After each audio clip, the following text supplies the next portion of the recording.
마태복음 16장 13절부터 28절까지입니다. 자, 우리 옆에 있는 분들에게 이렇게 인사를 합시다. 예수님은 그리스도이십니다. 아멘. 아멘. 예. 오늘은 너희는 나를 누구라고 하느냐. 그래서 우리는 예수가 누구인지를 정확하게 알아야 됩니다. 예수가 누구인지를 정확하게 알아야 구원이 거기서 나오거든요. 우리가 하나님을 믿는다고 하면서도 예수가 누군지를 정확하게 모르면 구원이 그 속에서 나올 수가 없어요. 그래서 요한복음 17장 3절에 보시면 영생은 유일하신 참 하나님과 그가 보내신 자 예수 그리스도를 아는 것이다. 영생은 곧 유일하신 참 하나님, 곧 그가 예수 그리스도라는 거예요. 그러니까 그분을 정확하게 알아야 영생이 나오는 거예요. 교회를 다닌다고 해서 구원을 받는 게 아니라는 거예요. 구원받는 사람들이 모인 곳이 예배당, 교회당이고, 그렇죠? 그러니까 내가 교회를 출석한다고 해서 구원을 얻는다 생각하면 안 됩니다, 이게.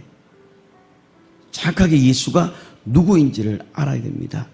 지난주에 제가 예수 그 이름 안에 비밀에 대해서 말씀을 알려드렸는데 그 예수님 이름이 바로 아버지 이름이었고 그 아버지 이름이 바로 구원하는 이름이었다라는 겁니다. 그런데 많은 사람들이 신앙생활 하다가 타락하는 이유가 뭐죠? 그 예수님의 이름을 정확하게 모르기 때문에 그래요. 그냥 교회는 가요.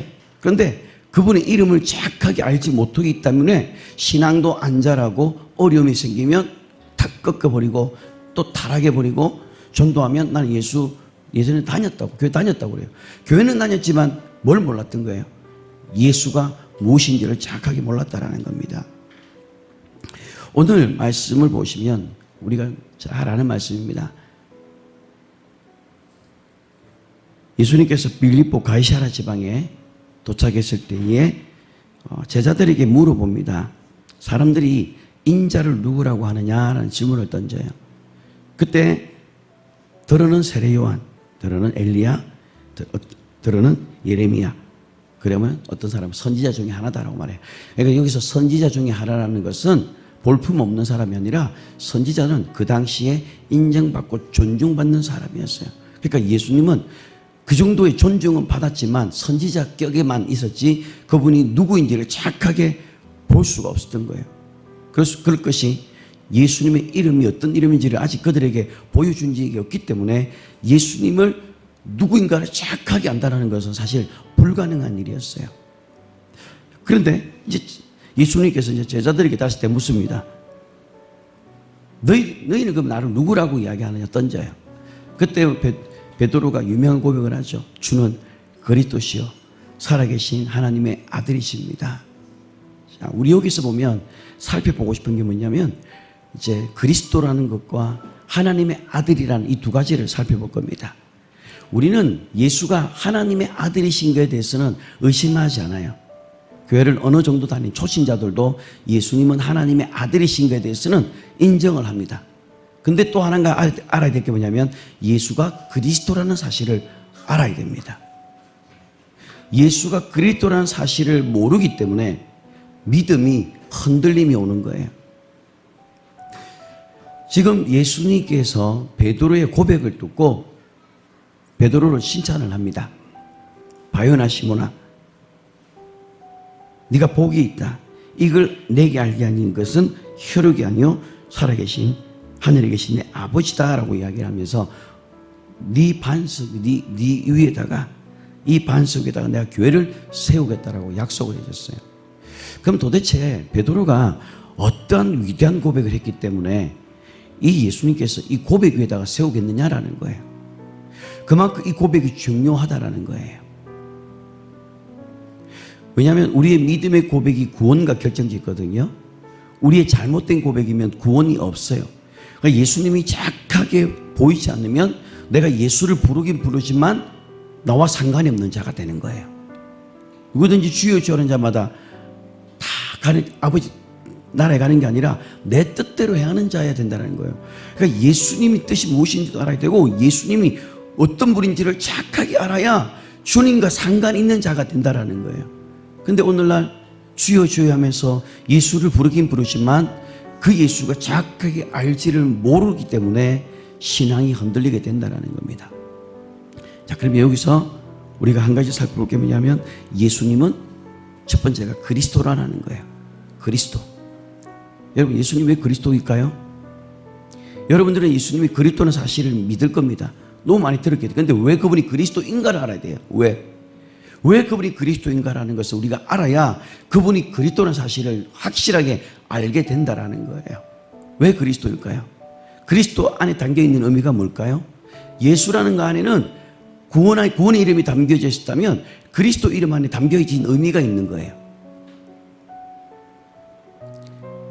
자, 여기 보시면 16절에 보시면 주는 그리스도시오라고 이야기했을 때 예수님께서 칭찬을 하면서 그때부터 이제 21절에 보시면, 자, 20절 보시면 이에 제자들에게 경고하사 자기가 뭐라고요? 그리스도인 것을 아무에게도 알리지 말라고 합니다. 이때부터 자기가 그리스도라는 사실을 제자들에게 이제 소개하기 시작하는 거예요.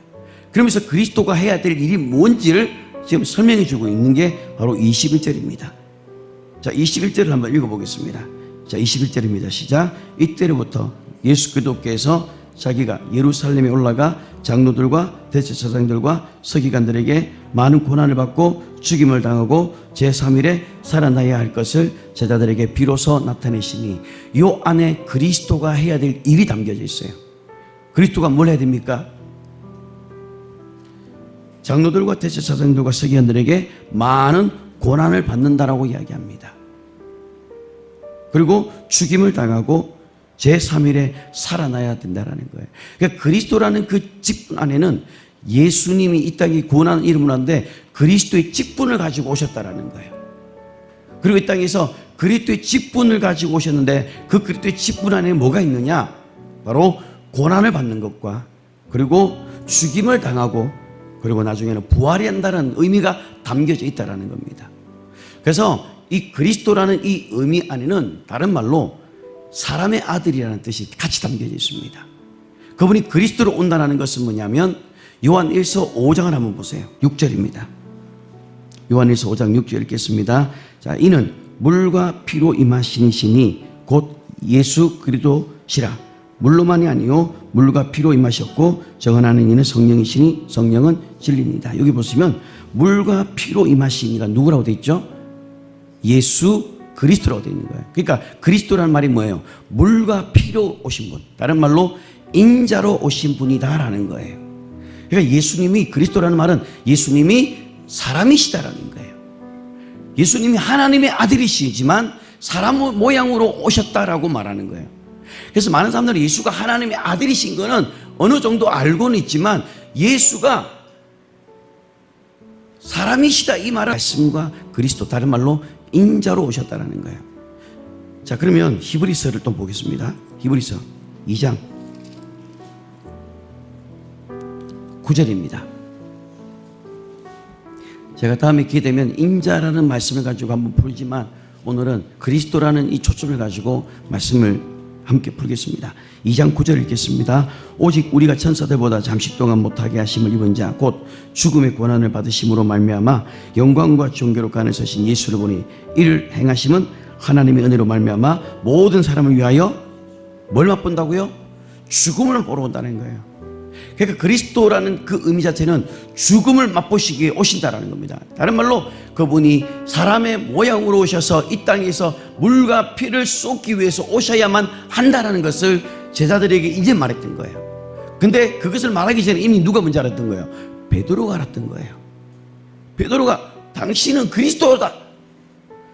그러니까 주는 그리스도시요, 살아계신 하나님 아들, 우리 뒤에 살아계신 하나님 아들은 우리가 늘 많이 들었지만 베드로가 그리스도라는 그 말에 예수님이 깜짝 놀라면서 이것을 알게 한 것은 하늘 아버지께서 알게 했다고 하면서 영원 전부터 감추어졌던 그 비밀을 네가 하나님께서 알게 해줬다라면서 그 베드로를 칭찬하게 됐던 거예요.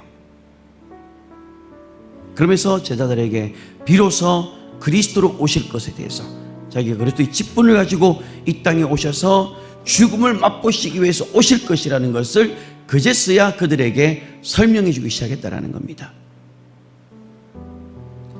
그때에 베드로가 그때까지만 딱 1절만 하면 참 좋았어요. 그까지만 하면 정말 괜찮은데 그 다음 단계, 예수님께서 이제 십자가에 죽으실 것이라는 것을 인자로 오셔서 그리스도로 십자가에 죽으시고 고난받고 죽으시고 부활하실 것이라는 그것을 듣고 난 이후에 베드로가 뭐라고 합니까? 예수님을 붙들면서 막 항변하는 거예요. 주님, 그렇게 하지 마십시다. 막 예수님을 뜯어 말린 거예요. 왜요? 예수님 가면 안 되지. 나한테 우리하고 같이 있어야 돼요. 완전 인간적인 거예요, 이게. 주님이 가면 저것들이 아무것도 아닌 것 같지 모르지만, 정말 주님 가면 안 돼요? 이건 정말 인간적으로 생각을 하면서 이 일이 결코 주께 미치지 않겠습니다라고 말합니다. 당신에게 절대 이 일이. 그러니까 뭘 방해하는 거예요, 지금? 영원전부터 계획했던 하나님의 그 뜻이 아들을 통해서 이루어가려고 하는데 그 일을 지금 방해를 했던 거예요. 이게 뭐냐면 바로 마귀적인 일이었어요. 마귀적인 일, 사탄적인 일이었다라는 거예요. 그러니까 하나님의 일을 대적하고 방해를 하니까 23절에 뭘 합니까? 예수께서 돌이키시며 베드로에게 뭘 합니까? 사탄아! 라고 이야기하는 거예요. 뭘 말하면 왜 사탄이랍니까?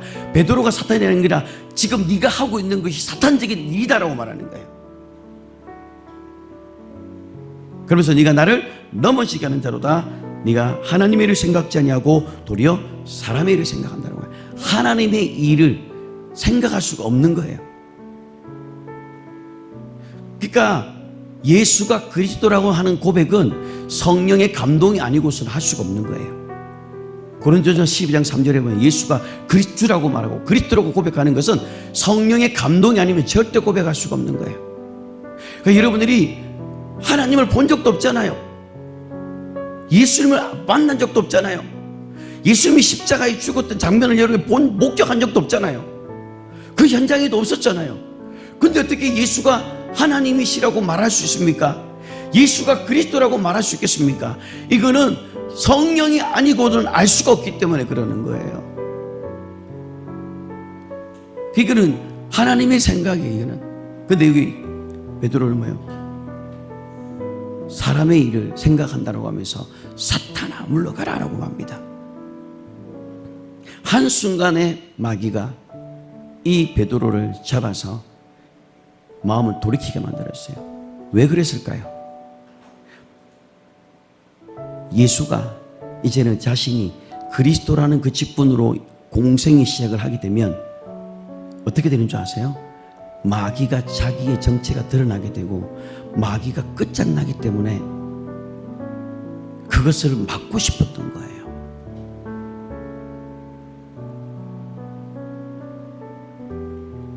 그래서 예수가 그리스도로 오셨다는 사실을 인정하지 않는 것을 바로 뭐라고 하냐면 적 그리스도 영이라고 이야기합니다. 요한일서 4장을 보겠습니다. 요한일서 4장 1절부터 3절까지 한번 보겠습니다. 요한일서 4장 1절부터 3절까지 읽겠습니다. 사랑하는 자들아, 영을 다 믿지 말고 오직 영들이 하나님께 속하였나 분별하라. 많은 거짓 선지자가 세상에 나왔음이라. 이로써 너희가 하나님의 영을 알지니 곧 예수 그리스도께서 육체로 오신 것을 시인하는 영마다 하나님께 속한 것이요 예수를 시인하지 않은 영마다 하나님께 속하지 아니하느니 이것이 곧 적 그리스도의 영이니라. 오리라 한 말을 너희가 들었거니와 지금 벌써 세상에 있느니라. 지금 베드로가 어떤 실수를 했는지 아시겠죠? 예수님께서 육체로 이 땅에 인자로 오셔가지고, 그러니까 예수님께서 그리스도로 이 땅에 오셔야만 될 일을 지금 베드로가 막아버렸던 거예요. 근데 그건 뭘 말하는 거게 바로 사탄적인 일이고 예수 그리스도가 이 땅에 오는 것을 방해하는 적 그리스도 영이라고 말하는 거예요. 그래서 오늘날도 예수가 그리스도라고 육체로 오신 것을, 즉 그리스도라고 고백하지 않는 것을 바로 적 그리스도 이단이라고 말하는 거예요. 예수가 인간의 모양으로 왔다라는 것을 부정하는 종교가 있죠. 그들이 적 그리스도입니다. 그래서 그들에게는 구원이 없는 거예요.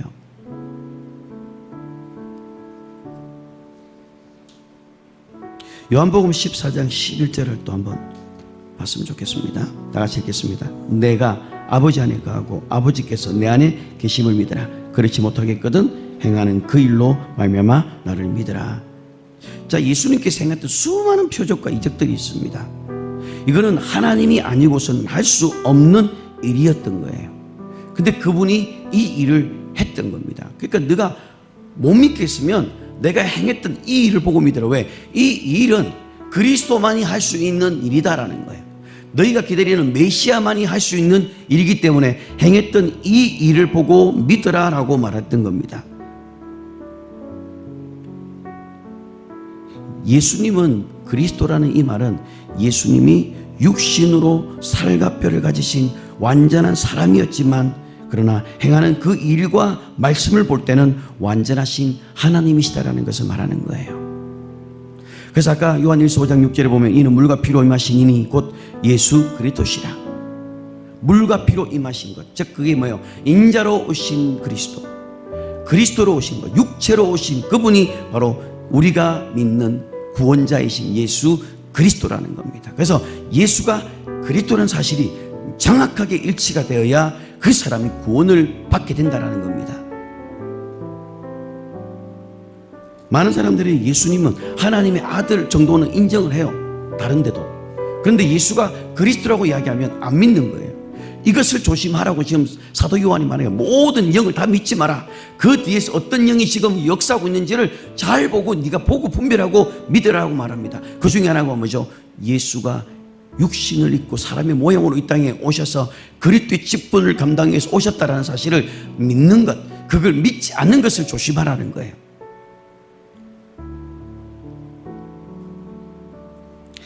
그래서 예수님은 처음과 우리는 마지막이라고 이야기를 하는데 요한복음 1장 1절을 한번 보시겠어요? 요한복음 1장 1절에 보시면 자, 태초에 말씀이 계시니라. 이 말씀이 하나님과 함께 계셨으니 이 말씀은 곧 하나님이시다라고 말해요. 그러니까 그분이 하나님이신데 그 하나님을 우리가 뭘 말합니까?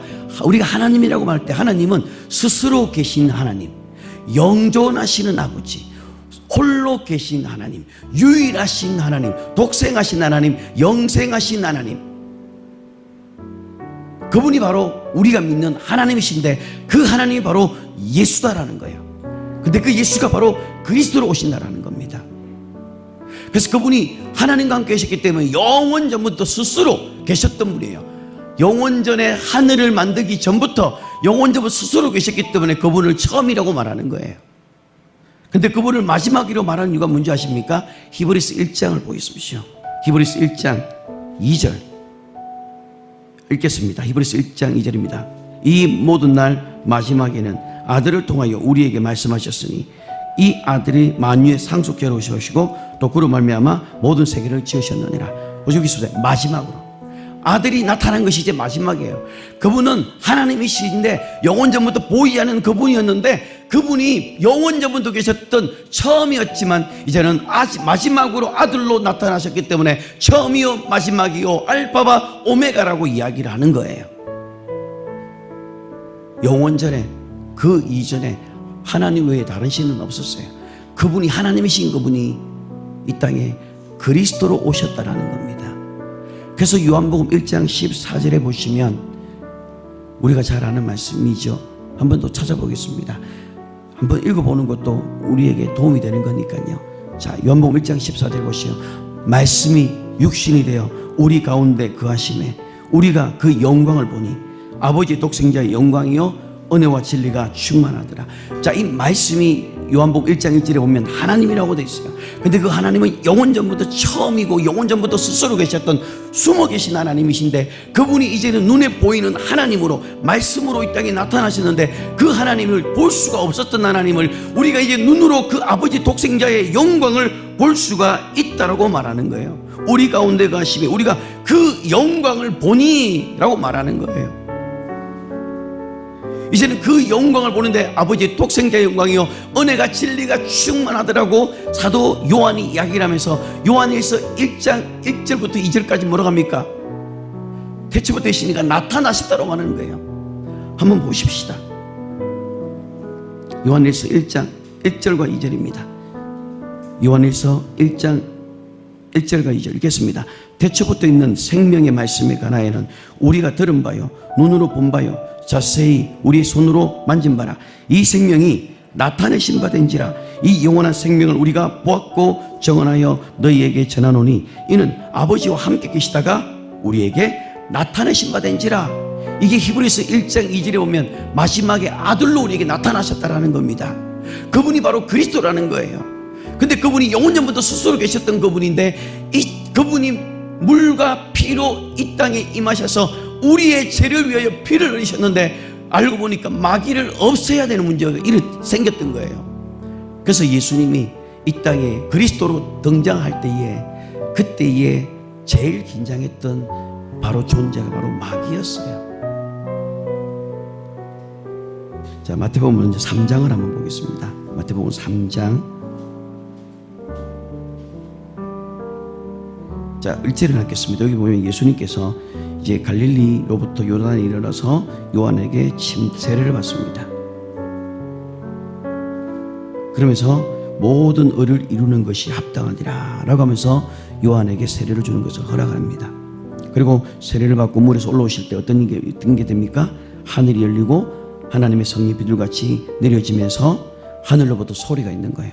이는 뭐죠? 내 사랑하는 아들이요 내가 기뻐하는지라. 이제부터 예수님께서 물속에서 나오는 순간 여기서 예수님께서 세례를 뭘 말합니까? 장사를 지내는 겁니다. 뭘 장사를 지냈습니까? 이제 아브라함의 자손 다윗의 자손으로 그 다음에 요셉의 아들이 아니라 이제 그것은 장사를 지낸 거예요. 세례를 받으면서 장사를 지르고 이제는 다시 살아나면서 이제 물속에서 나오면서 뭘로 노는 거예요? 이제는 그리스도의 직분을 감당하면서 이제 노는 거예요. 그래서 그분이 이제는 그리스도의 직분으로 공생의 삶을 이제는 드러나기 시작했던 거예요. 그리고 그제서부터 하늘에서 소리가 납니다. 이는 내 사랑하는 아들이라. 이제 그는 내 아들이라고 말하는 거예요. 그는 그리스도시지만 내 아들이라는 그 칭함을 공식적으로 받게 됐던 것이고 이제는 성령께 이끌려서 이제는 어떻게 됩니까? 마귀에게 갔는데 마귀에게 테스트하려고 간 게 아닙니다. 예수님은 하나님이십니다. 하나님이신 그분이 어떻게 피조물에게 테스트를 받아요? 말도 안 되는 거예요. 왜 갔을까요? 예수님께서 물에서 올라오시면서 이제 뭐가 되는 거예요? 그분이 이제 공식적으로 하나님의 아들의 사역을 하고 그리스도의 직분을 감당하는 자로 이제는 등장하기 때문에 이제는 뭐예요? 그러면 이제 물과 피로 임하시면서 마귀를 멸하기 위해서 오는 거예요. 요한일서 3장 8절에 있는 것처럼 죄를 짓는 자는 마귀에게 속하나니 하나님의 아들이 나타나신 것은 마귀의 일을 멸하려 하심이라. 이 일을 마귀는 알고 있었다라는 거예요. 근데 아직 아무도 인간들에게는 아무도 알려주지 않았는데 그것을 베드로가 알게 되었고 고백했던 거예요. 그래서 이것은 하나님이 알게 계신 것이라고 칭찬을 하게 된 거고 그 고백에다가 반석을 내가 교회를 세우겠다라고 축복을 해주셨던 겁니다. 그러니까 베드로가 그리스도라는 이 고백은요 어마어마한 고백입니다. 지금은 우리가 이제 너무 밝혀졌기 때문에 그리스도가 쉽게 고백되지만 그 당시에 예수가 그리스도라고 보여지지 않았던 그 상황 속에서 이제는 그것을 고백했기 때문에 그것을 예수님께서 칭찬하셨던 거예요. 예수님께서 세례를 받고 나오는 순간 이제 하나님의 아들이라는 사실이 이제는 인정되어지고 이제 또 뭐예요? 예수가 이제 하나님의 아버지라는 거예요. 예수의 아버지가 이제 하나님이고 그리고 우리의 아버지가 동시에 되는 거예요. 그래서 우리가 예수님 우리의 대언자고 하나님을 우리의 아버지라고 부를 수가 있는 거예요. 이스라엘 백성들은 하나님을 아버지라 못 부릅니다. 왜냐하면 거듭나지 않았기 때문에요. 아직 그들에게 성령이 내주하지 않았기 때문에 하나님을 아버지라고 감히 부를 수가 없었고요. 천사들조차도 그렇게 부를 수가 없었던 거였어요. 근데 우리가 이제 그런 자격이 됐다라는 거예요. 예수님께서 침례를 받는 순간 이제 예수가 이제 공식적으로 이제 그리스도의 직분을 감당하게 된다라는 거예요. 이 사실을 마귀가 알았던 겁니다. 그래서 마태복음 4장을 이제 한번 보면서 마귀가 이 마귀적인 일을 하거든요. 마귀는 마귀적인 일을 한 거예요. 마귀가 정상적인 건 절대 안 합니다. 마귀는 마귀적인 일을 하는 거예요. 근데 이 마귀는요 보이지 않는 존재 단수이기 때문에 악한 영들을 통해서 우리를 마귀적인 도구로 우리를 사용하려고 하는 거예요. 그래서 하와도 당했고, 그리고 뱀도, 원래 뱀이 마귀가 아니잖아요. 뱀도 쏘가가지고 마귀가 거기서 이용당했던 거예요. 그리고 조주를 받아서 배로 기어다니고, 그리고 조주를 받게 됐던 거잖아요. 그죠? 마귀의 도구가 되면 안 된다는 거예요. 자, 그런데 지금 마귀가 마귀적인 일을 하는데, 자, 한번 보겠습니다. 자, 예수님께서는 이제 자기 신분을 이제 밝히고 광야로 들어가셨는데 3절을 보세요. 마태복음 4장 3절. 자, 네가 만일 하나님의 아들이었던, 자, 마귀는 예수가 하나님의 아들인 걸 알았습니다. 그리고 그게 그리스도로 오는 것을 알고 있었다라는 거예요. 그런데 마귀가 지금 뭘 하냐면 돌을 떡으로 만들어라 라고 합니다. 자, 하나님이라면 이걸 할 수 있을까요, 없을까요? 하나님이라면, 그분이 하나님이라면 너희 돌을 떡으로 만들 수가 있습니다. 근데 마귀는 이것을 이용해서 뭐라 합니까? 뭘 부정하려고 하냐면 예수님의 인성을 부정하려고 하는 거예요. 예수님의 인성이 부정되면 어떻게 되는 거예요? 예수님의 피를 흘려서 죽어야 되는 그리스도의 직분을 지금 부정하게 만들려고 하는 거예요. 그러면 예수님의 인성이 부정되어지면 어떻게 되는 거예요? 구원이 있어요, 없어요? 구원이 이루어지지 않는 거예요. 그래서 지금 마귀는 이것을 이용해서 돌이 떡이 되게 해라. 하나님이라면 너희 할 수 있죠. 그분은 하나님이신데. 그러나 그분은 하지 않았던 거예요. 인간은 곡식을 떡으로 만들 수 있지만 돌을 떡으로 만들 수 못하거든요. 마귀는 예수님에게 돌을 떡으로 만들려고 요구했던 바로 그 이유가 바로 예수님의 인성을 부정하려고 했던 거예요. 다시 말하면 예수님의 신성을 드러내어서 하나님의 아들이라는 것을 드러내라고 했던 거예요. 하나님의 아들로 드러나면 뭐가요? 예수님이 이 땅에 인자로 오셨던 그 그리스도로 오셨던 그 일들이, 그 직분이 못하게 막게 되는 거예요. 베드로가 했던 것처럼 지금 똑같이 지금 했던 거예요. 그러니까 예수님이 베드로를 보고 이 사탄아라고 했던 이유가 그것 때문에 했던 거예요. 만약 예수님께서 돌로 떡을 만드셨다면 뭐예요? 이게 신이잖아요. 사람이 아닌 것이 되는 거예요. 그래서 예수님의 인성이 부인이 되면 인류의 구원은 이루어질 수가 없는 겁니다. 인류의 죄를 대신하기 위해서 뭐가 필요했던 거예요? 인간이 필요했던 거예요. 왜 인간이 필요합니까? 레위기서 17장에 보면 피에는 생명이 있다고 했거든요. 그러니까 구약시대부터 계속 피로서 계속 증거를 했던 거예요. 계속 아브라함에게도 제가 말씀드렸죠. 여호와 일이라고. 그 피를 보면서, 제단을 드면서 그 순양을 보면서 그리스도라고 알았고, 그리고 여호와 일이라는 것은 그리스도를 준비해 놓았다는 것을 이 아브라함을 통해서 깨닫게 해줬던 것이었고, 그리고 히브리서 1장 1절에 있는 것처럼 옛적의 선지자들로 여러 부분과 여러 모양으로 말씀하셨다는 거예요. 희미하게라도 계속해서 피의 증거를 계속해서 보여줬던 거예요. 그래서 어떤 피의 증거를 본 사람도 있는 사람이 있다면 율법을 통해서 피의 증거를 받은 사람도 있고, 우리는 예수 그리스도의 피가 직접 흘리심으로 인해서 우리는 그 약속을 받은 자들이거든요. 그래서 요한복음 6장 2절은 네가 그 피를 먹어라, 그 피를 마시라라고 이야기를 하는 이유가 바로 그것 때문이에요. 이제 우리 안에는 뭐가 있는 거예요? 예수님의 피가 우리 안에 있기 때문에 그것이 우리에게 증거가 된다라는 거예요. 자, 그러면 예수님께서 피를 흘려야만 되는데, 피를 흘리려면 뭐가 되는 거예요? 인간으로 오셔야 된다라는 거예요. 죽음을 맛보아야 된다라는 거예요. 그래서 아까 우리가 읽었던 요한 1서 4장 1절부터 3절에 보면 저 그리스도가 누구입니까? 예수 그리스도의 인성을 부인하는 자들입니다. 베드로가 그걸 했던 거고요. 자, 4장 4절을 또 한번 보시면, 자, 여기 보시면 예수께서 대답하여 이르시되 기록되었을 때 사람이 떡으로만 살 것이 아니요 하나님 입으로 노는 모든 말씀으로 살 것이니라, 이렇게 말씀하시면서 마귀의 유혹을 물리십니다.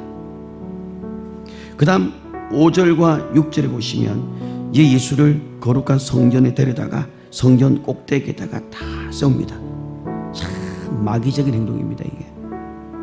그러면서 뭐래요? 네가 만일 하나님의 아들이거든 뛰어내리라.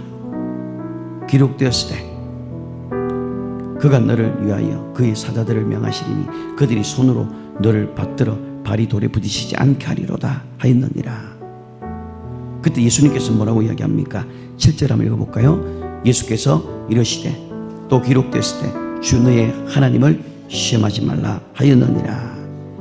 여러분, 하나님을 시험하면 안 돼요. 이게 바로 마귀적인 행동이에요.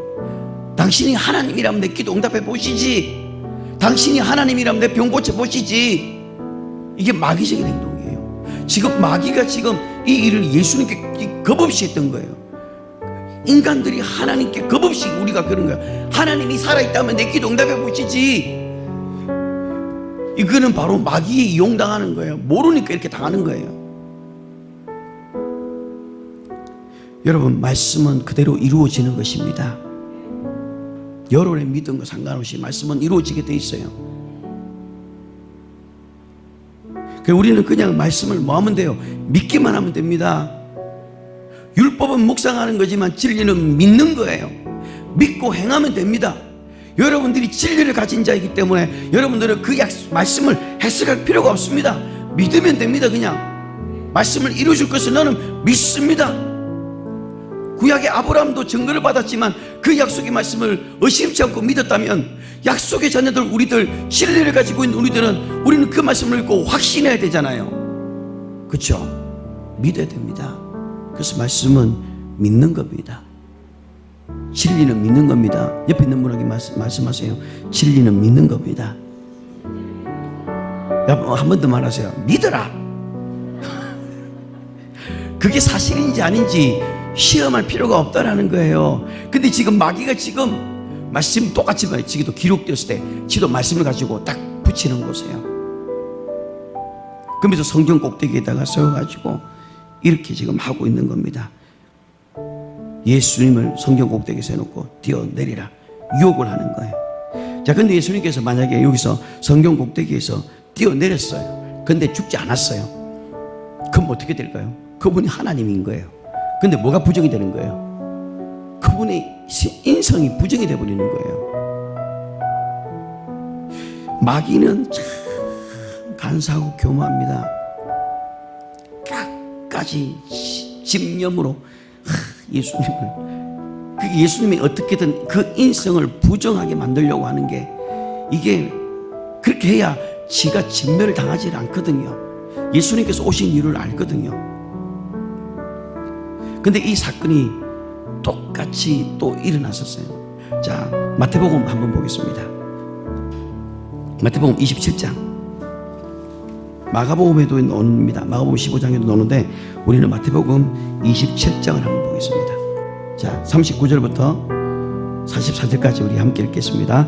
지나가는 자들은 자기 머리를 흔들며 예수를 모욕하여 이러시되, 성전을 헐고 사흘에 짓는 자야, 네가 만일 하나님의 아들이었던 자기를 구원하고 자기 십자가에서 내려오라며 그와 같이 대제사장들도 서기관들과 장로들과 함께 해롱하여 이르되 그가 남은 구원하였을 때 자기는 구원할 수 없도다. 그가 이스라엘의 왕이로다. 지금 십자가에서 내려올지어다. 그리하면 우리가 믿겠노라. 그가 하나님인 것을 신뢰하니 하나님이 원하시면 이제 그를 구원하실지라. 그의 말이 나는 하나님의 아들이라 하셨도다 하며 함께 십자가에 못 박힌 강도들도 이와 같이 욕하더라. 지금 여기서도 지금 똑같은 일들이 재현되고 있어요. 뭐라고 합니까? 네가 만약 하나님의 아들이었다 내려오라. 그래서 그가 남은 구원하였을 때 자기는 구원하지 못한다. 여러분, 정말 예수님이 자기 자신을 구원할 수 없을까요? 이것들이 정말하면서 빼가지고 내려와가지고 그냥 한 번에 그냥 다 썰어버릴 수 있습니다. 노아 홍수로 8식구 빼고 다 진멸하신 하나님인데 그거 못하겠습니까? 그런데 왜 참으셨습니까? 구원을 이루시기 위해서. 그 구원을 이 땅에 그리스도의 직분을 끝까지 지시기 위해서 그 십자가를 뽑지 않고 기다렸던 거예요. 그 모욕을 기다리면서 그 소리를 들어가면서 그 구원을 마지막까지 이루었다라는 거예요. 우리의 구원을 이루시기 위해서, 다른 말로 마귀를 진멸해야만 우리를 구원할 수 있기 때문에 그 모욕을 참았던 겁니다. 근데 그분이 하나님이셨던 거예요. 처음이요 마지막이신 그분, 영원전부터 스스로 계셨던 그 하나님이 이제는 보이는 하나님은 나타나셔서 이제는 말씀이 육신이 된 우리 가운데서 우리가 똑같은 몸을 입고 우리처럼 피를 흘리고 우리처럼 고통당하고 우리처럼 상처받고 우리처럼 괴로움당하고 예수님처럼 배신당한 사람이 어디 있습니까? 예수님보다 상처 많이 받은 사람이 어디 있겠습니까? 내 모른다고 예수님이 12제자 실컷 키워놨더만은 난 모른다고 다 버리고 가고 예수님이 수제자도 저주를 받으면서 떠나가고 얼마나 많은 사람들이 예수님을 떠나가고 상처를 줬습니까? 근데 예수님은 그것에 대해서 아무 말씀 안 해요. 다 갖고 갑니다. 그리고 예수님께서 저들이 하는 것을 알지 못합니다. 그리고 다 이루었다. 그러니까 오직 그분은 그 뜻을, 아버지의 뜻을 이루기 위해서 오셨다라는 겁니다. 히브리서 한번 보겠습니다. 히브리서 10장 7절입니다. 읽겠습니다. 이에 내가 말하기를 하나님이여 보시옵소서, 두루마리 책에 나를 가리켜 기록한 것 같이 하나님의 뜻을 행하려 왔나이다. 그분은 기록된 대로 오셨고 기록된 대로 가거니와, 그분은 하나님의 약속 안에서 움직이셨던 거리고 하나님의 그 뜻을 이루시기 위해서 오셨다라는 겁니다. 다시 마태복음 4장을 돌아가셔서 만약에 그분이 성전에서 뛰어내리셨다면 죽지 않았겠지만 인성이 파괴가 되어버리게 되는 거죠. 그것을 이루지 못하게 되는 거예요. 그 마귀는 그거를 아는 거예요. 만약 반대로 죽었다면 어떻게 됩니까? 뛰어내리는데, 그럼 마귀는 자신이 원하는 대로 예수의 신성을 부인하는 결과를 얻게 되는 꼴이 되는 거예요. 그리고 마지막으로 마귀는 예수를 높은 산에 데리고 올라갑니다. 마태복음 4장 8절과 9절 읽겠습니다.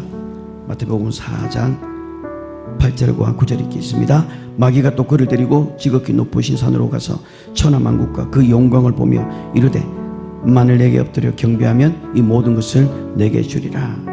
여러분, 여기서 가르쳐주는 메시지가 뭔지 아십니까? 네가 내게 절하면 이 천하만국의 모든 걸 내게 주겠다. 여러분, 이 세상의 끝이 다 끝이 있다라는 거예요. 이 세상의 천하 부귀영화도 다 끝이 있다라는 거예요. 천하 영광에 언젠가는 반드시 없어진다라는 것을 지금 말씀을 하고 있는 거예요. 그래서 우리가 그렇게 여기는 금이나 은이나 이런 것들은 없어지기 때문에 우리는 예수 그리스도를 우리는 붙잡아라고 말하는 겁니다. 자, 어쨌든 예수님께서 뭐라고 말합니까? 이제 사탄아 물러가라. 10절에 보시면 기록되었을 때 주 너희 하나님께 경배하고 다만 그를 섬기라 라고 말합니다. 마귀가 예수를 시험하신 목적이 뭡니까? 예수님의 인성을 부정하게 만들고, 그리고 나아가서 예수님의 신성까지도 부정하게 만들어야 자기가 이 땅에서 세상의 임금으로 심판을 받지 않고 살아남을 수 있기 때문에 그렇다라는 거예요. 마가복음 3장에 가보면 예수님께서, 마가복음 1장에도 나와 있습니다. 자, 먼저 마가복음 3장 11절 한번 보겠습니다. 마가복음 3장 11절입니다. 더러운 귀신들도 어느 때든지 예수를 보면 그 앞에 엎드려 부르시되 당신은 하나님의 아들이시니다. 예. 귀신은 예수가 왜 오셨는지에 대해서 분명히 알고 있었습니다. 마귀는 예수님이 왜 오셨는지를 정확하게 알고 있었기 때문에 예수님을 어떻게든 부정하게 만들려고 시험했던 것이고, 십자가에 죽이면 끝이 난 줄 그렇게 했던 거예요. 근데 예수님은 죄가 없는 분이셨기 때문에 그는 다시 살아나게 되셨던 거고, 하나님께서 예수 그리스도를 죄가 없는 자이지만 의로 여기셨기 때문에 그분이 살아나게 되셨고, 그 의를 믿는 우리 또한 우리가 의인이 됐던 거예요. 이제 예수님이 오시게 되면 이제 자기가 어디로 떨어져야 되는지를 알기 때문에 예수님은 그리스도로 이 땅에 오셨다는 사실을 마귀는 막고 싶었던 것이었습니다. 말씀을 맺겠습니다. 우리가 예수가 하나님의 아들이신 것을 우리가 알고 있습니다. 근데 또 한 가지 뭡니까? 예수가 그리스도라는 사실을 아셔야 됩니다. 그분이 그리스도라는 사실은 그분이 인자로 오셨다. 즉 그분이 물과 피를 가지고 오셨다. 그리고 그분이 우리를 위해서 피를 흘리기 위해서 오셨다라는 사실을 믿는 겁니다. 그래서 여러분, 진리는 간단합니다. 예수가 하나님의 아들이시고 그리스도라는 사실을 여러분 믿고 고백하면 됩니다. 그래서 영생은 유일하신 참 하나님과 그가 보내신 예수 그리스도를 믿으면 여러분들이 영생을 얻도록 만들어 놓은 거예요. 이렇게 간단하게 만들어 놓았는데도 듣지 못하게 합니다. 귀신들이 마귀가 이 복음을 듣지 못하게 여러분의 진짜 길과들을 전부 다 길을 다 막아버린 거예요. 예수님의 이름을 믿기만 하면 되는데. 그래서 여러분들 해야 될 일이 뭡니까? 여러분들 이제 가서 전할게. 예수가 그리스도다. 예수가 그리스도시고 하나님의 아들이시다는 사실을 증거하는 겁니다. 그분이 그리스도이시고 그분이 물과 피로 임하신 예수 그리스도고 우리를 위해서 죽기 위해서 오셨다는 사실을 여러분들이 증거하시면 됩니다. 그러면 성령님께서는 아들의 영이기 때문에 우리가 그분을 증거할 때에 성령님께서 우리를 대신해서 그 말들을 생각나게 해주신다는 겁니다. 모든 것을 기억나게 해주시고 성령의 가르침을 통해서 여러분들에게 알려주시게 된다는 것을 기억하시기를 바랍니다. 말씀 한 군데만 잡고 마치겠습니다. 이사야서 26장 14절입니다. 이사야서 26장 14절. 이사야서 26장 14절 읽겠습니다. 그들은 죽었은즉 다시 살지 못하겠고 사망하였은즉 일어나지 못할 것이니 이는 주께서 범하여 그들을 멸하사 그들의 모든 기억을 없이 하였음이니이다. 여기서 사망하였다 이 말이 뭐냐면 다른 말로 이게 나나주에 보면 이렇게 되어 있습니다. 음령이 되었다라는 말이에요. 사망이 되었다는 거, 음령이 되었다는 게 뭐예요? 귀신이 되었다라는 거예요. 그러니까 예수 안 믿으면 이렇게 꼴이 된다라는 거예요. 예수가 그리스도라는 사실을 믿지 않으면 이렇게 사망하게 된다라는 거예요. 우리는 하나님의 약속을 받은 사람이고 그 약속을 믿은 사람입니다. 우리는 구약에서 이루어졌던 그 예수 그리스도가 이 땅에 그리스도로 오신다는 사실을 우리는 알고 믿는 자들입니다. 우리가 이 땅에 사는 동안 예수가 그리스도라는 사실을 날마다 고백하면서 사시기를 바라고요. 주변에 여러분들이 복음을 전할 때에 예수가 그리스도라는 사실을 함께 전가하시기를 바랍니다. 기도하겠습니다.